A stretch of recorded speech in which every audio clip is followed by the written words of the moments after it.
So 2012 2024 group 4 வரைக்கும் கேட்டிருக்கக்கூடிய கொஷின்ஸிலிருந்து முக்கூடர் பல்லு இந்த டாப்பிக்கில் கேட்ட கொஷின்ஸ் மட்டும் செப்பரேட்டாக தொகுத்து கொடுத்துருப்பேன். ஸோ இதிலிருந்து ஃபஸ்ட்டு ஒரு கொஸ்டின் பார்ப்போம். சேரி மொழியார் செவ்விதற்கிழந்து தேர்தல் வேண்டாது குறித்து தோன்றீர் புலனென மொழிப புலனுணர்ந்தோரே என தொல்காப்பியரின் இவ்வடிகள் குறிப்பிடும் இலக்கியம் எதுனா பல்லு ஆகும். சேரி மொழியார் செவ்விதிர்கிழந்து தேர்தல் வேண்டாது குறித்தும் தோன்றீர் புலனென மொழிப புலனுணர்ந்தோரே என தொல்காப்பியரின் இவ்வடிகள் குறிப்பிடும் இலக்கியம் எதுனா பல்லு ஆகும். ஸோ அதுக்கடுத்ததான் உழவர் உழத்தியரது வாழ்க்கையில் நிகழும் நிகழ்ச்சிகளை எளிய நடையில் வெளிப்படுத்தும் சிற்றிலக்கிய வகை எதுனா பல்லு ஆகும். உழவர் உழத்தியரது வாழ்க்கையில் நிகழும் நிகழ்ச்சிகளை எளிய நடையில் வெளிப்படுத்தும் சிற்றிலக்கிய வகை எதுனா பல்லு ஆகும். அதுக்கடுத்ததான் உழவர் பாட்டு என்று அழைக்கப்படும் நாட்டுப்புற பாட்டு எதுனா பல்லு பாட்டு ஆகும். உழவர் பாட்டு என்று அழைக்கப்படும் நாட்டுப்புற பாட்டு எதுனா பல்லு பாட்டு ஆகும். ஸோ அதுக்கடுத்ததான் முக்கூடர் பல்லு இலக்கியத்தை நாடக வடிவில் இயற்றியவர் யாருன்னா எண்ணெயினா புலவர். முக்கூடர் பல்லு இலக்கியத்தை நாடக வடிவில் இயற்றியவர் யாருன்னா எண்ணெயினா புலவர். ஸோ அதுக்கடுத்து மதோன்மத்தர் என அழைக்கப்படுபவர் யாருன்னா சிவபெருமான் ஆகும். மதோன்மத்தர் என அழைக்கப்படுபவர் யாருன்னா சிவபெருமான். ஸோ அதுக்கடுத்து முக்கூடர் பல்லு நூலின் ஆசிரியர் யாருன்னா ஸோ முக்கூடர் பல்லுக்கு ஆசிரியர் பெயர் கிடையாது. ஸோ பெயர் தெரியவில்லை என்பது தான் சரி. ஸோ அதுக்கடுத்து சைவ வைணவத்தை இணைப்பதற்காக எழுதப்பட்ட நூல் எதுனா முக்கூடர் பல்லு ஆகும். சைவ வைணவத்தை இணைப்பதற்காக எழுதப்பட்ட நூல் எதுனா முக்கூடர் பல்லு. ஸோ அதுக்கடுத்து முக்கூடர் பல்லுக்குரிய பாவகை எதுனா சிந்துப்பாவாகும். முக்கூடர் பல்லுக்கு உரிய பாவகை எதுனா சிந்துப்பாவாகும். ஸோ அதுக்கடுத்து முக்கூடர் பல்லும் எந்த மாவட்டத்தின் பேச்சு வழக்கை கொண்டுள்ளதுனா திருநெல்வேலி மாவட்டம். முக்கூடர் பல்லும் எந்த மாவட்டத்தின் பேச்சு வழக்கை கொண்டுள்ளதுனா ஸோ திருநெல்வேலி மாவட்டத்தின் பேச்சு வழக்கை கொண்டுள்ளது தான் இந்த முக்கூடர் பல்லு. ஸோ அதுக்கடுத்தது தத்தும் பாய்புணல் முத்தம் அடைக்கும் சாலை வாய்க்கண்ணல் ஆலை உடைக்கும் இப்பாடல் வரிகள் இடம்பெற்றுள்ள இலக்கியம் எதுனா முக்கூடர் பல்லு ஆகும். தத்தும் பாய்புணல் முத்தம் அடைக்கும் சாலை வாய்க்கண்ணல் ஆலை உடைக்கும் இப்பாடல் வரிகள் இடம்பெற்றுள்ள இலக்கியம் எதுனா முக்கூடர் பல்லு ஆகும்.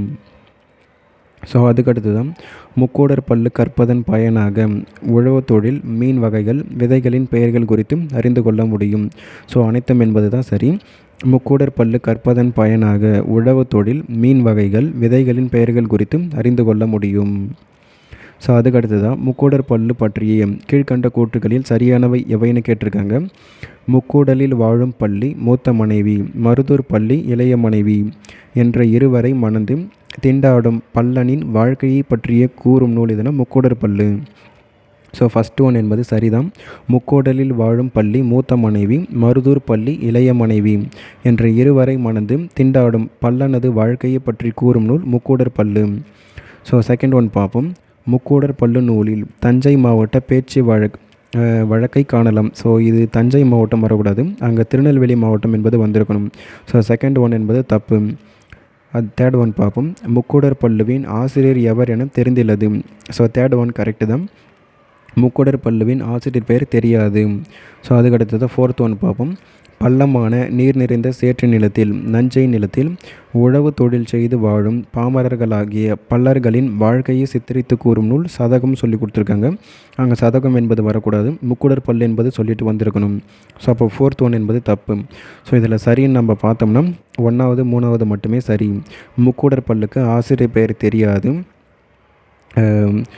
முக்கூடலில் வாழக்கூடிய அந்த மூத்த மனைவி அதுக்கப்புறம் மருதூரில் வாழக்கூடிய இளைய மனைவி இவர்கள் இருவரையும் மணந்து திண்டாடும் பல்லனது வாழ்க்கையை பற்றி குறிப்பிடும் நூல் தான் முக்கூடர் பல்லு. ஸோ முக்கூடர் பல்லுக்கு ஆசிரியர் பெயர் கிடையாது. ஸோ 1 and 3 மட்டுமே சரியானது. ஸோ அதுக்கடுத்து தான் மருத நில மக்களின் நந்தா விளக்கம் எனும் அடைமொழி கொண்ட நூல் எதுனா பல்லு ஆகும். மருத நில மக்களின் நந்தா விளக்கம் எனும் அடைமொழியால் வழங்கும் நூல் எதுனா பல்லு ஆகும். ஸோ அவ்வளோதான். முக்கூடர் பல்லிலிருந்து கேட்டிருக்கக்கூடிய கொஷின்ஸ் எல்லாமே பார்த்தாச்சு. அதுக்கடுத்து தான் ராஜராஜ சோழ நூலாம் இந்த நூலில் இருந்து கேட்டிருக்கக்கூடிய கொஷின்ஸ் மட்டும் பார்ப்போம்.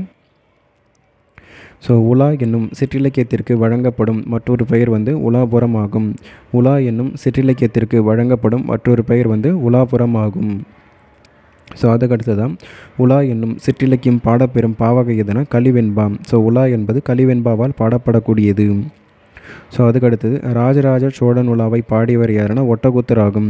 ராஜராஜ சோழன் உலாவை பாடியவர் யாருன்னா ஒட்டக்கூத்தர். ஸோ அதுக்கடுத்து தான் மழங்கி மறுக்கிற் பிணங்கி வணங்கி உழங்கி ஒருவருக்கொருவர். இப்பாடலடியின் ஆசிரியர் யாருன்னா ஒட்டக்கூத்தர் ஆகும். மழங்கி மறுக்கிற் பிணங்கி வணங்கி உழங்கி ஒருவருக்கொருவர். இப்பாடலடியின் ஆசிரியர் யாருன்னா ஒட்டக்கூத்தர் ஆகும்.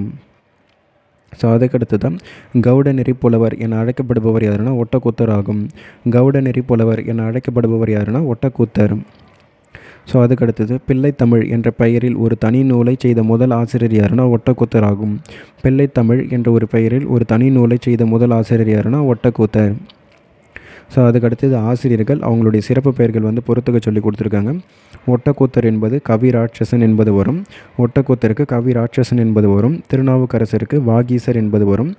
திருநாவுக்கரசருக்கு வாக்கீசர் என்பது வரும். அதுக்கடுத்ததாக பிள்ளை பெருமாள் ஐயங்கருக்கு திவ்ய கவி என்பது வரும். பிள்ளை பெருமாள் ஐயங்கருக்கு திவ்ய கவி என்பது வரும். வாணிதாசனுக்கு பாவலர் மணி என்பது வரும். வாணிதாசனுக்கு பாவலர் மணி, பிள்ளை பெருமாள் ஐயங்கருக்கு திவ்ய கவி, திருநாவுக்கரசருக்கு வாகீசர் என்பது வரும். ஒட்டக்கூத்தருக்கு கவி ராட்சசன் என்பது வரும். ஸோ அவ்வளோதான், ராஜராஜ சோழ நூலாவிலிருந்து கேட்டிருக்கக்கூடிய கொஷின்ஸ் எல்லாமே பார்த்தாச்சு. ஸோ அடுத்த ஒரு டாப்பிக்கில் பார்ப்போம்.